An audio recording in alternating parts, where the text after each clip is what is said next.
അസ്സലാമു അലൈക്കും. ഇന്ന് നമ്മൾ നോക്കാൻ പോകുന്നത് class 6 Tajweedul Quran annual exam revision model question paper ആണ്. ഈ ഷോർട്സിൽ നമ്മൾ പൂരിപ്പിക്കുക എന്ന പ്രവർത്തനമാണ് നോക്കുന്നത്. ഇതിന്റെ മുഴുവൻ പ്രവർത്തനങ്ങളും നമ്മൾ വീഡിയോയിൽ അപ്ലോഡ് ചെയ്തിട്ടുണ്ട്. കാണാത്തവരുണ്ടെങ്കിൽ അത് കാണുക. പൂരിപ്പിക്കുക.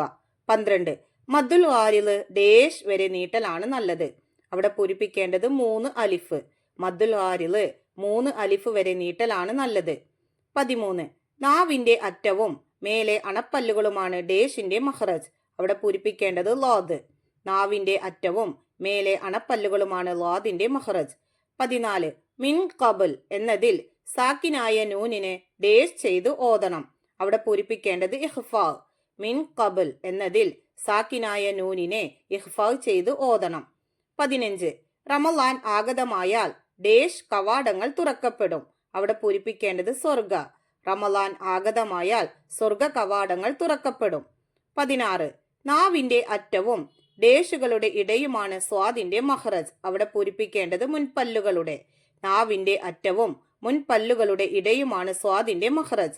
17 വിശുദ്ധ ഖുർആനിന്റെ അവതരണം ആരംഭിച്ചത് ഡേഷ് മാസത്തിലാണ്. അവിടെ പൂരിപ്പിക്കേണ്ടത് റമളാൻ. വിശുദ്ധ ഖുർആനിന്റെ അവതരണം ആരംഭിച്ചത് റമളാൻ മാസത്തിലാണ്. ഇനി അടുത്ത പ്രവർത്തനം നോക്കൂ. ഒറ്റ വാക്കിൽ ഉത്തരം എഴുതുക.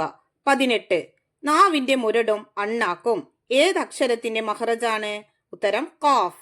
19 തൊണ്ടയുടെ മുകൾ ഭാഗത്ത് നിന്ന് കാറ്റോടുകൂടി തഫ്ഹീമായി ഉച്ചരിക്കേണ്ട അക്ഷരമേത്? ഉത്തരം ഹാ. 20 മധ്യനിലയിലുള്ള ഖുർആൻ പാരായണത്തിന് പറയുന്ന പേരെന്ത്? ഉത്തരം ഹദർ. 21 തൊണ്ടയിൽ നിന്ന് പുറപ്പെടുന്ന അക്ഷരങ്ങൾ എത്ര? ഉത്തരം 6. 22 അക്ഷരങ്ങൾ പുറപ്പെടുന്ന സ്ഥാനത്തിന് പറയുന്ന പേര്?